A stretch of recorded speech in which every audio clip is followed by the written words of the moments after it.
Hello fight fans, so here we are one more time. So what we just saw, we saw David Lemieux versus Glen Tapia. David Lemieux is coming off a loss to Triple G. Glen Tapia is coming off a loss as well, and he's moving up in weight. Both fancy themselves, big punchers, particularly David Lemieux. Glen Tapia is a taller man and moving up in weight, but can he keep up? We'll have to see, you know what I mean?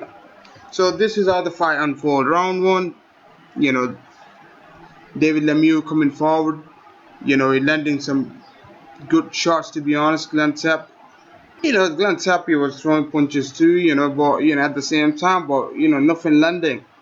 Tapia looked like he wants no part of it. I mean, David Lemieux was controlling the fight, and Glen Tapia didn't know what to do. That's how I see it. It was a shame. I didn't see anything special from Glen Tapia. His footwork was shit. Scored the first round for David Lemieux, easy.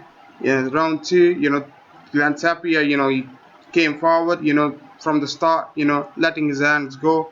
David Lemieux is he was just throwing wild punches, boom, boom, uppercut. He was throwing everything, I mean. And backing up Glen Tapia, a good jab from David Lemieux, in the round two, it was good to see a jab from David Lemieux. I think he learned something from Triple G fight. A great jab, a good uppercut, and a left hook from David Lemieux. Again in the second minute of the fight, of the second round, David Lemieux, he right from the start he was landing some bombs. Oh man. And right from the start, Glen Tapia was kind of worried. He didn't know what to do. I mean, he was not expecting, all kind of shot from David Lemieux. I think he just didn't know what to do. I mean, David Lemieux was keep backing him up, and Glen Tapia didn't know what to do. He had no answer. I mean, what kind of preparation he had with Freddie Roach? It's a shame, seeing such a fight, go like this. Scored another round for David Lemieux. Round three, Glen Tapia, Tapia looked like an amateur. To be honest, going into the round three, Tapia looked like an amateur moving up to fight a professional boxer. I mean, he looked slow. He wasn't quick on his feet. He had no footwork. David Lemieux showing his skills. That jab is landing well for him. Another round for David Lemieux. Round four, that was the last round.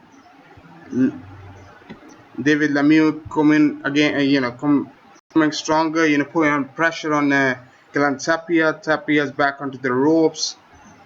David Lemieux landed a very good, left and a right, and a left hook, knocked down Glen Tapia. Glen Tapia did beat the count, 10-second count, but he didn't look hurt, to be honest. I mean, he didn't look hurt, but his corner stopped the fight, because he was taking punishment, going.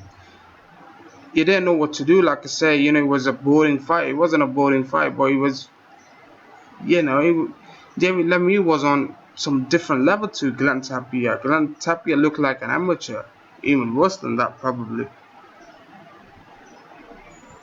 But I think it was a poor stoppage. He should have continued, but it is what it is, guys. We got another. Let's final match coming up. Canelo vs. Han, the main event. So looking forward to it. I hope my boy wins, Han. Let's see, guys.